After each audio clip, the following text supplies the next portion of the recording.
Hello everyone, how's it going? I am the Average Guy 1983. Thank you very much for joining me on this video. In this video, I'm going to be talking to you guys about my experience with the Segway Ninebot GT2. I've been wanting to ride this scooter for such a long time, but I didn't know how else I would be able to do it unless I would purchase it. And at Rider Fest, I was able to get it done.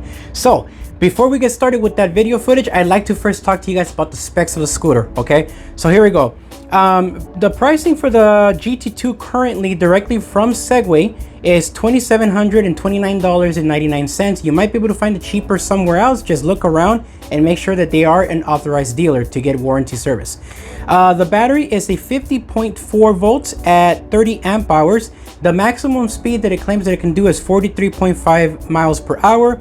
It supposedly can give you a range of up to 55.9 miles. It does have dual 1500 watt motors. It does have 4 speed settings: eco mode, sport mode, race mode, and then race mode with boost. So those are the 4 settings. On top of that, you have a they did say about a typical range of 37.3 miles, but the speed and rider weight and climate change and things are unspecified. The scooter's weight though is quite hefty at 116 pounds, and the maximum rider weight capacity is 331 pounds. With that said, let's go ahead and get started on this video. This thing's awesome. Okay, so right now you got boost. Okay. When it's in a park. Yeah. Because that prevents you from whiskey throttle. Okay. Right. So it basically goes to park just for that safety. Right, and then you hit it again, and then it'll take you back, and then it goes right. Okay, race mode, park. Okay, eco, sport. Okay, there you go. And then race. All right. All right, and then for boost, after it stops flashing. You turned it off. I'm not even supposed to give this to you. Oh, wait a minute. I want my camera. Oh yeah, make sure you get that. Yeah. Make sure you get that. I know where to find you. I know I got your YouTube. Okay, therefore it's in a race right there. Okay, cool. Right on. Okay. All right. All right. So sounds cool. Once I'm done, I'll take it over back to the guys that said, because I already signed the liability waiver for them. Okay. So I'm just gonna go tell them we gave it to the other guy. Yeah. Let them know you gave it to them. That they know about it. Cool, man. Okay. Right on. See here, park. Okay, so you do have to get it off gear. Sport race.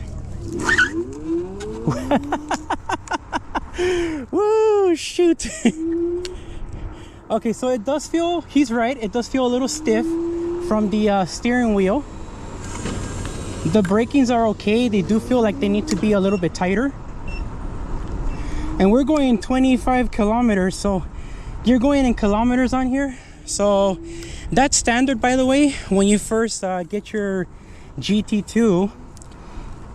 Even on the Max G2 that I have, it started in kilometers, and on the app you can change it to miles per hour if you live in an area where miles per hour is what's required.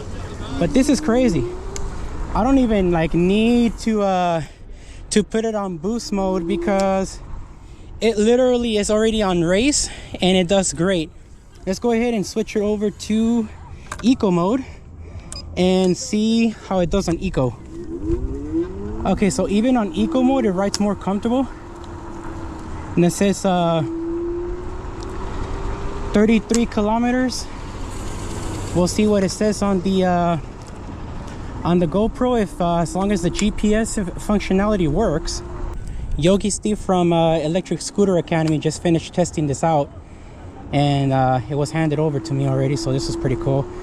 I would prefer to ride this, believe it or not, in eco mode.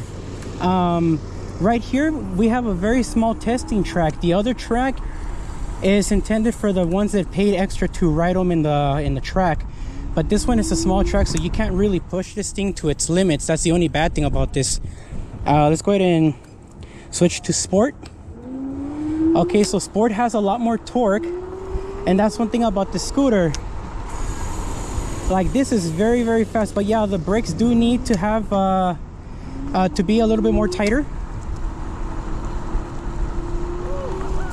But it doesn't feel bad though. It just feels like, you're almost pushing it close to the limit of what the scooter can do when it comes to the handles. But the throttles feels nice.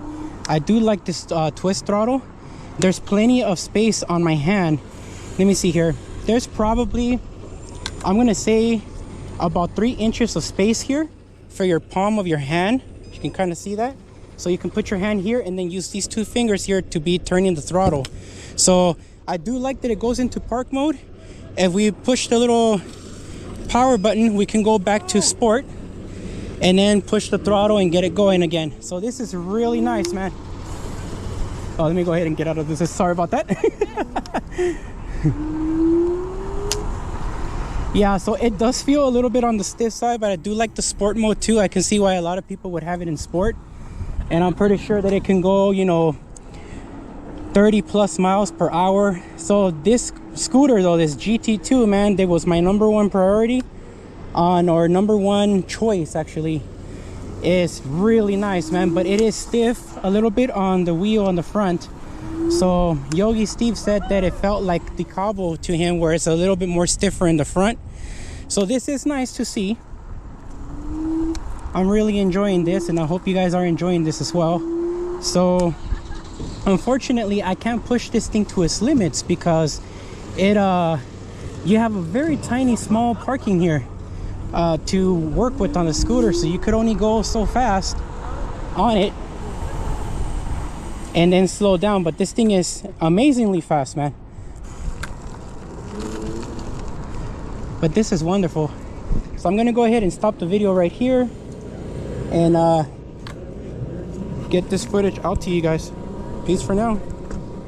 Alrighty, ladies and gentlemen, that is it for the Segway GT2 video. So what did I think about the Segway GT2? I thought it was an awesome scooter. I do feel that maybe the reason why the brakes were a little tiny bit on the mushy side could have been because it was probably one of those scooters that were at many other events prior to Rider Fest, and perhaps the brakes were not adjusted.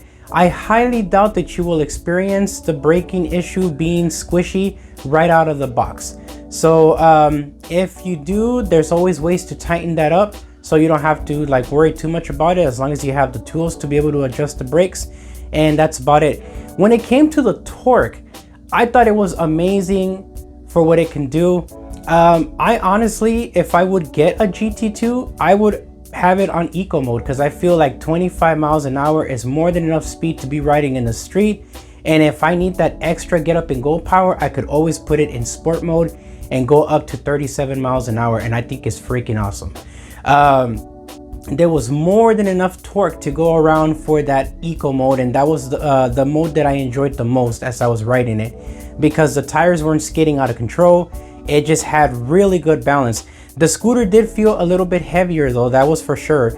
The steering did feel a little bit firm, but it wasn't making any kind of noise, so it could be like a steering damper that's installed into the scooter. I'm not sure how that works, but overall it felt wonderful, and it's a really great scooter, and if you're able to afford one, I would highly recommend it. So again, look around online to see what pricing you find on the GT2. It might even go on sale for Black Friday, you never know. So look at Best Buy, look at any other authorized retailer, including the Segway LA website, and see what you guys can get if you're interested in the Segway GT2. Now, if it wasn't for all the other scooters I tested, I would actually buy the GT2 and be done. But I also am looking for range. So this is a little, message for Segway.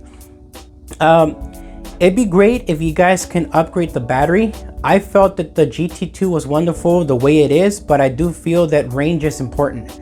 So if you guys out there at Segway can increase the amp hours of the battery, let's say 54 volts 35 amps or 54 volts 40 amps, that would be wonderful, because I think you would get a lot of range out of the eco mode. I'm pretty sure that at 35 amps or 40 amps I can probably get about 35, maybe even 40 miles of range, and that's really good for a scooter. So with that said, that is it for my video, guys. I hope you guys enjoyed it. Please keep a lookout for the next video that's going to be coming up right after this one.